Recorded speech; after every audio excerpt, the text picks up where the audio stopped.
আসসালামু আলাইকুম। হিমছড়ি বাংলাদেশের চট্টগ্রাম বিভাগের কক্সবাজার জেলায় যার অবস্থান।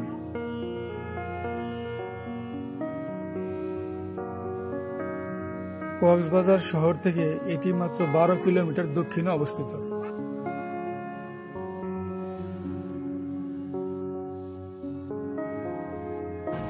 এক পাশে সারি সারি সবুজ পাহাড় এবং অন্য পাশে বিশাল সমুদ্র।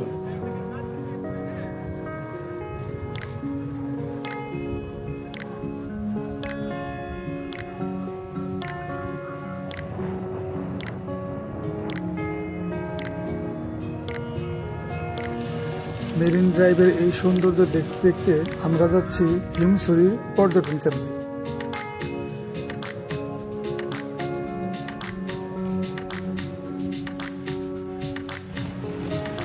এই হিমছড়িতে একটি প্রাকৃতিক জলপ্রপাত রয়েছে, যা এখানকার পর্যটন আকর্ষণের কেন্দ্রবিন্দু। যদিও বর্ষার সময় ছাড়া অন্যান্য অনেক সময় ঝর্ণায় পানি থাকে না বা শুষ্ক থাকে, তবুও এখানকার প্রাকৃতিক পরিবেশ পর্যটকদের নানাভাবে আকৃষ্ট করে।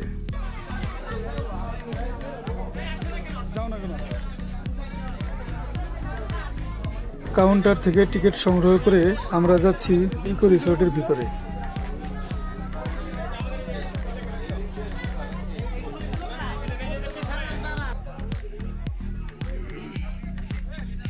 প্রথমে আমরা সিঁড়িগুলো বেয়ে পাহাড়ের উপর উঠব, তারপর দেখব ঝর্ণা।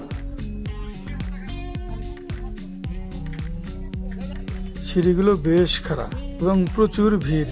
খাড়া সিঁড়ি বেয়ে উঠতে প্রচুর এনার্জির প্রয়োজন। তাড়াহুড়ো না করে আস্তে আস্তে উঠতে হবে, যাতে এনার্জি লস না হয়।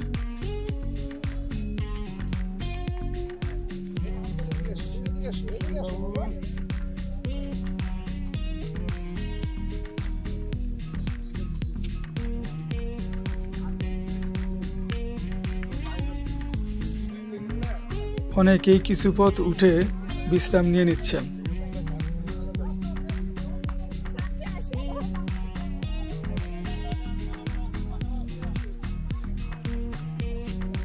পাহাড়ে ওঠার আগে সকলেই সাথে পানি নিয়ে নেবেন।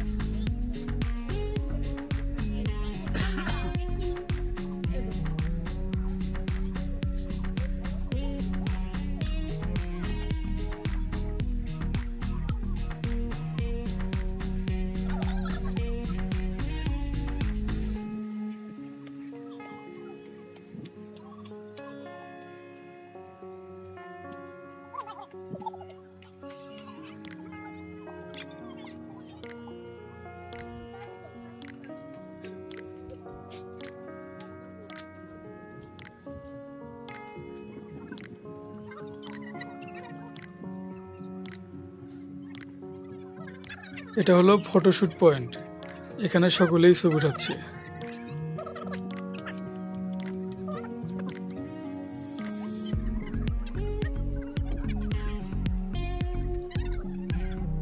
পাহাড় দেখতে অনেক সুন্দর, কিন্তু উঠাটা অনেক কষ্টের।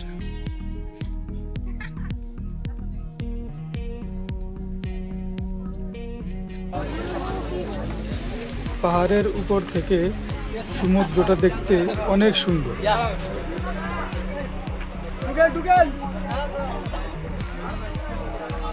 এই ভিউটা দেখার জন্যই সবাই এই পাহাড়ে আসে এবং পাহাড় সমুদ্রের সাথে নিজেকে ক্যামেরা বন্দি করে।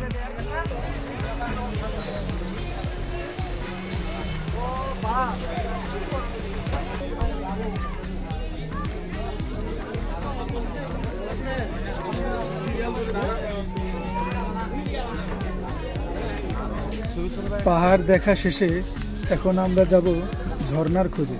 তো চলেন সিঁড়িগুলো বেয়ে নিচে নামি।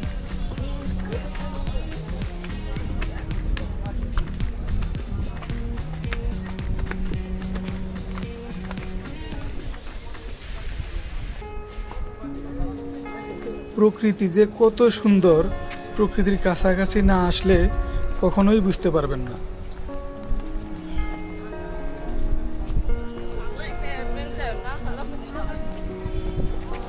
নামার সময় খুবই সাবধান, একটু এদিক ওদিক হলে পড়ে যাওয়ার ভয় আছে।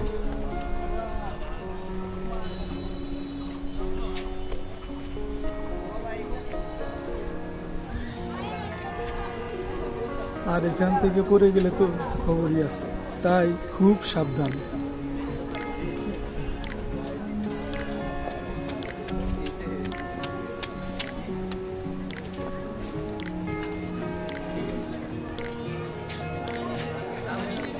ইকো পার্কের প্রবেশ পথের ঠিক ডান দিকেই ঝর্ণা।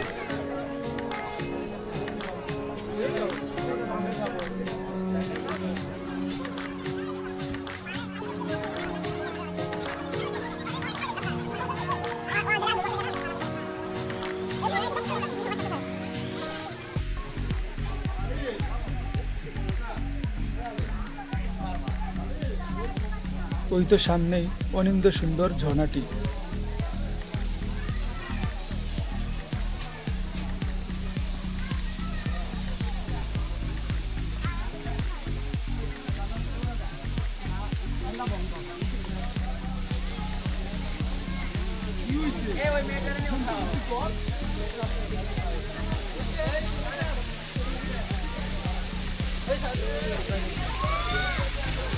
বেশ সুন্দর দেখতে। সকলেই ফটোগ্রাফিতে ব্যস্ত, অনেকেই ঝর্ণাতে গোসল করছেন, শুয়ে দেখছেন, সেলফি তুলছেন, আরো কত কি।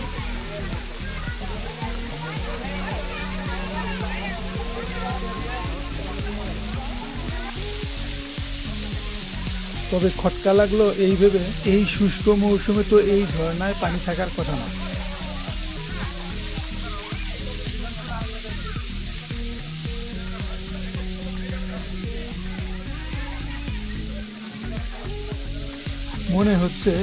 মনে হচ্ছে না, নিশ্চিতভাবে ধরে নেওয়া যায় কৃত্রিমভাবে পানি সেচের ব্যবস্থা করা হয়েছে পর্যটকদের আকর্ষণ ধরে রাখার জন্য। তবে সে যাই হোক, দেখতে কিন্তু খুবই চমকপ্রদ লাগছে। পাহাড়ের গা বেয়ে ঝর্ণার পানি, পরিবেশটা সকলেই খুব উপভোগ করছে।